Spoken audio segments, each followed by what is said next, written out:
Hello po sa inyong lahat mga ka-crypto. Ako po si Pinoy Crypto Trader at sa video na ito ay atin po pag-uusapan ang aking technical analysis dito po kay Solana. Ngayon pong May 14 taong 2024. At ang atin pong nakikita rito ay ang daily chart time frame nitong si Solana kung saan ay kamakailan lamang po ay nagkaroon siya ng breakout dito sa upper portion ng ating triangle pattern dito. Isa po itong ascending triangle pattern.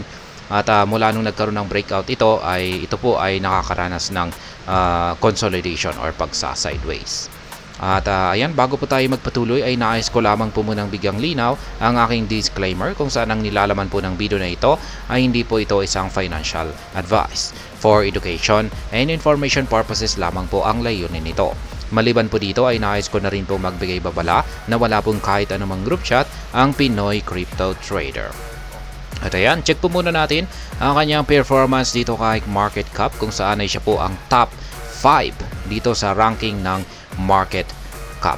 Kaya yan, ang kanyang 24-hour performance ay umangat po siya ng 5.34% at ang kanyang 7-day performance naman ay bagsak po ng 5.84%. Ang kanyang market cap ay umangat din ng 5.09%. Ang kanyang trading volume ay lumago po ng 97.95%. Kaya makikita po natin dito sa kanyang chart ay ayan, tumalbog po siya kahapon dito sa ating support line na 139.31 at bumuo po siya ng isang bullish candlestick. Dulit po yan ng kanilang ipinapakita na pag-angat or paglago dito sa kanilang mga datos na nandito kay CoinMarketCap. Ayan, umaangat po kasi. Ayan. Check naman po natin yung kanilang official X account kung meron ba silang bagong tweet or announcement dito na maaring magdulot ng pag-angat ng presyo ni Solana sa hinaharap. Kaya yan, meron po tayo last 11 hours po ito, spawn number 1 Ink Genesis auction. Ayan. Yung itong spawn na ito ay isa po itong cartoon character po ito. Hindi ko alam kung DC ba ito or Marvel, pero sa tingin ko DC yata siya. Ayan. Last 9 hours, we weathered the storm by Moon Echo, Lahens Else, minted on Magic Eden. QT your Solana art. Ayan. Mga art.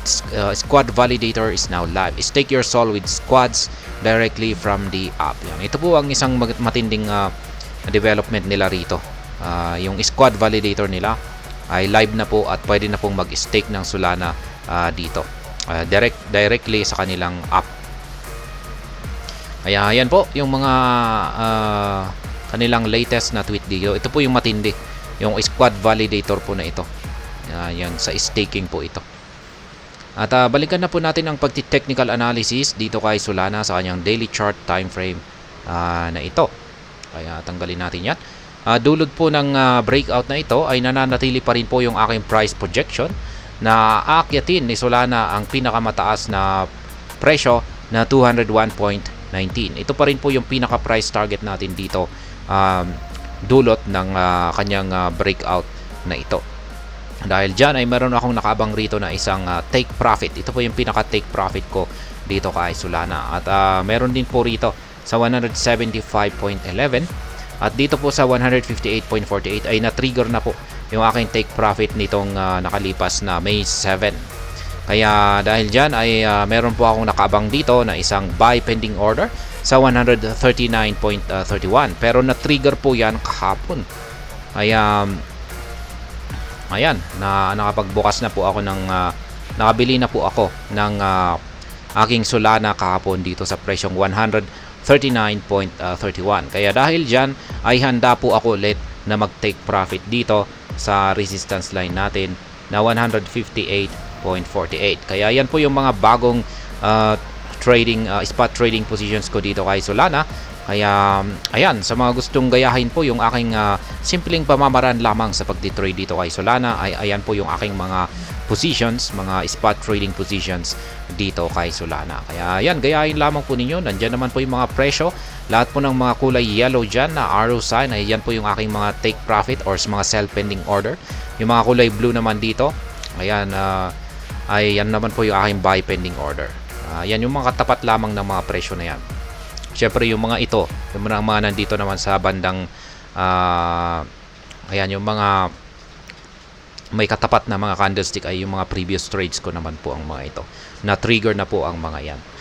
Kaya, ayan, yung aking analysis naman dito ay yung ating Hall Street Indicator ay bearish po yung signal natin dito. At yung ating QQE mode dito ang may problema. Wala po tayong nabubuo na QQE bar simula noong May 12 at saka kahapon May 13. At mukhang ngayon ay mukhang blanco po yung ating QQE mode indicator. Dahil dyan, ang aking analysis po rito ay patuloy po na magko-consolidate ang market price nitong si Solana dito sa pagitan ng ating resistance line na 158 at saka support line na 139. Ayan, wala pong gaanong momentum itong si Solana. Pero ang kagandahan po rito ay na-trigger po yung ating buy pending order kahapon sa presyong 139.31. Kaya uulitin ko po, dahil sa wala po tayong gaanong momentum dito kay Solana, ay ang nakikita ko po na magiging galaw ni Solana sa mga susunod na araw ay magpapatuloy lamang po ito sa kanyang pagko-consolidate or pagsa-sideways. At ayan po ang aking naging technical analysis update sa araw na ito dito kay Solana. At hanggang dito na lamang po tayo sa video na ito. Sana po ay inyong nagustuhan ang aking paliwanag sa video na ito. Kung inyo po itong nagustuhan ay pakiclick lamang po ang like button nito. Para naman po sa mga bago lamang dito, kayo po ay aking inaanyayahan para mag-subscribe. Pakiclick na rin po ang bell icon nito dahil ito po ang siya magsisilbing notification nito sa mga bago kong videos na akin pong ina-upload sa aking YouTube channel na ito. Marami pong salamat sa panunood. Ingat po tayo lagi at God bless po sa ating lahat.